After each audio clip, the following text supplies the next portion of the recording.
Legend resort domain के last episode में हमने देखा था कि लू यांग और उसके साथी डिवाइन वर्ड ची को होश में लाने की कोशिश कर रहे थे, परंतु डिवाइन वर्ड ची ने तो उन्हीं लोगों पर अटैक कर दिया था। उधर वांग निंग अपने पहले लीजन से बाहर आकर दूसरे लीजन में फंस चुकी थी, जहां उसका सामना फेंग बेई से हुआ था। लीजेंड रिसोर्ट डोमेन के एपिसोड 155 में हम देखते हैं लिंग यून लॉस्ट ग्राउंड में आगे बढ़ रहा होता है, तभी उसे डिवाइन बर्ड ची की एनर्जी सेंस होती है। तो फिर वह इसे चेक करने के लिए अपने स्कल्स को बेचता है। वह खुश होते हुए कहता है कि आखिरकार मैंने उसे ढूंढ लिया, और फिर वह काफी तेजी से उसी ओर निकल जाता है। इधर हम लू यांग को देखते हैं, जिसकी बनाई हुई सील पर डिवाइन बर्ड ची अटैक कर रहा होता है, परंतु तभी उसका बच्चा उसके पास जाता है। देखकर शू यान उससे कहती है कि नहीं, तुम उसके पास मत जाओ, वह अभी अपने होश में नहीं है, वह तुम्हें घायल कर देगी। परंतु तभी वह छोटी चिड़िया अपनी पावर का उपयोग करके डिवाइन बर्ड ची को नीचे गिरा देती है, और फिर वह उसके अंदर मौजूद पावर को खुद ही एब्जॉर्ब करने लगती है। यह देखकर लुओ गुआंग कहता है कि यह छोटी बच्ची तो अपनी लाइफ फोर्स को बर्न करके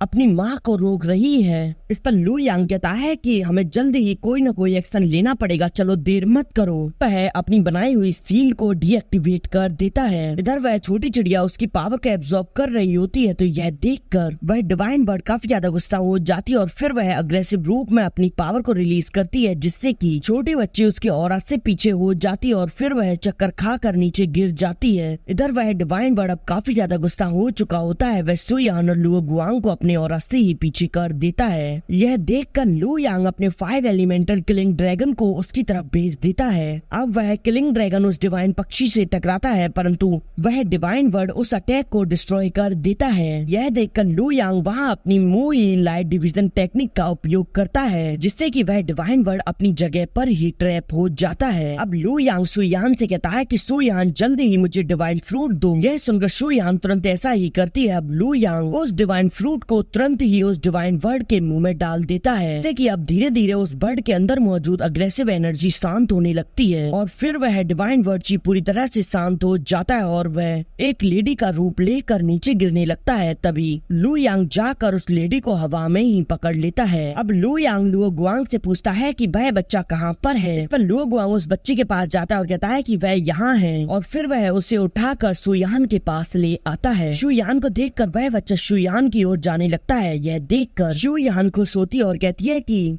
यह बच्चा पूरी तरह से ठीक है, चिंता की कोई बात नहीं है, वह तो बस बेहोश हो गया था। अब तभी लू यांग अपने पास से एक और फ्रूट को बाहर निकालकर उसकी एनर्जी को उसी लेडी यानी कि युन के अंदर डाल देता है। लू यांग कहता है कि इसे कुछ हुआ है या नहीं, इसके बारे में तो तभी पता चलेगा जब मिसेज युआन खुद स्वयं होश में आने के बाद इसे चेक नहीं कर लेंगे। इधर वह लोग अब युन को एक जगह बिठा देते हैं, जहाँ वह अनकॉन्शियस होकर भी अपनी एनर्जी को रिस्टोर कर रही होती है। इधर तभी वहाँ काफी सारे डेविल स्कल्स आ जाते हैं। यह देखकर लू यांग और उसके साथी फाइट करने के लिए तैयार हो जाते हैं, परंतु तभी लिंग यून वहाँ आकर दिखता है और कहता है कि तुम लोगों की फिर से मेरे सामने आने की हिम्मत कैसे हुई। आवाज को सुनकर शू यान कहती है कि यह आवाज तुम वही हो ना जिसने हमारे पास से हमारी एक्वावर्डेंस पर्ल को छीना था। यह सुनकर लिंग यून भड़कती हुई कहता है कि यदि तुम लोग हस्तक्षेप ना करते तो फिर वह एक्वावर्डेंस पर्ल उस लेडी के पास होने की बजाय मेरे पास होता। यह सुनकर लू यांग कहता है कि क्या इसके पास एक्वावर्डेंस पर्ल नहीं है, तो फिर जरूर ही उस पर्ल को मुंह वांगनिंग ने ही इससे छीना होगा। इधर अब लिंग यून अपनी पावर से अपने स्कल्स को कंट्रोल करते हुए उन लोगों पर अटैक कर देता है। यह देखकर लू यांग अपने साथियों से कहता है कि सभी लोग सावधान हो जाओ,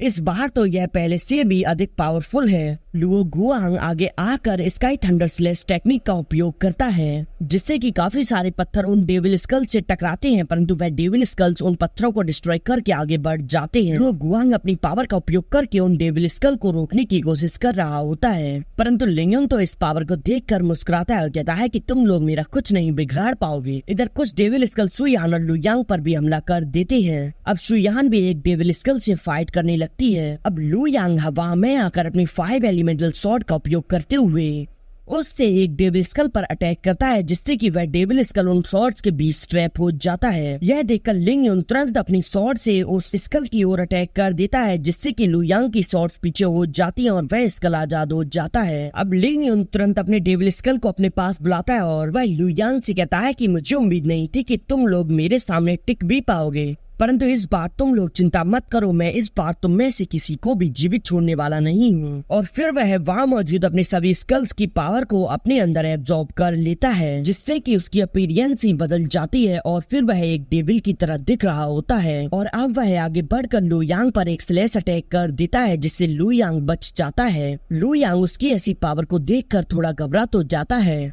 परंतु फिर वह अपनी एलिमेंटल स्वॉर्ड का उपयोग करते हुए उसके अटैक से अपने आप को डिफेंड कर रहा होता है। तभी लुओ गुआंग और सुई यानो से बचाने के लिए सामने आ जाते हैं और अब वह लिंगयुन के उस अटैक को अपनी पावर से रोकने की कोशिश करते हैं। अब लू यांग मौके का फायदा उठाकर अपनी 5 एलिमेंटल स्वॉर्ड का उपयोग करते हुए लिंगयुन पर अटैक करने की कोशिश करता है, परंतु लिंगयुन अपनी साउंड वेव से ही स्वॉर्ड और उन लोगों को पीछे कर देता है। इधर अचानक से युन की बॉडी हवा में आ जाती है और अब हम उसकी कॉन्शियसनेस में देखते हैं। डिवाइन वर्ड उससे कहता है कि तुम्हारा बच्चा पूर्ण रूप से पुनर्जीवित हो चुका है, तो अब यह समय तुम्हारे मिशन को पूरा करने का है। यह सुनकर युन कहती है कि रुको, मैं अभी इसके लिए बिल्कुल भी तैयार नहीं हूँ। इस पर वह वर्ड कहता है कि एक ची पैदा होती है तो फिर दूसरे ची को मरना होता है, केवल एक ही ची को जीवित रहने का अधिकार है और तुम्हें तो इस बारे में अच्छे से याद होना चाहिए कि यही हमारे क्लैन की नियति है। इस पर युन कहती है कि मैंने तो उसे ठीक से देखा भी नहीं है, मैं अभी नहीं मर सकती।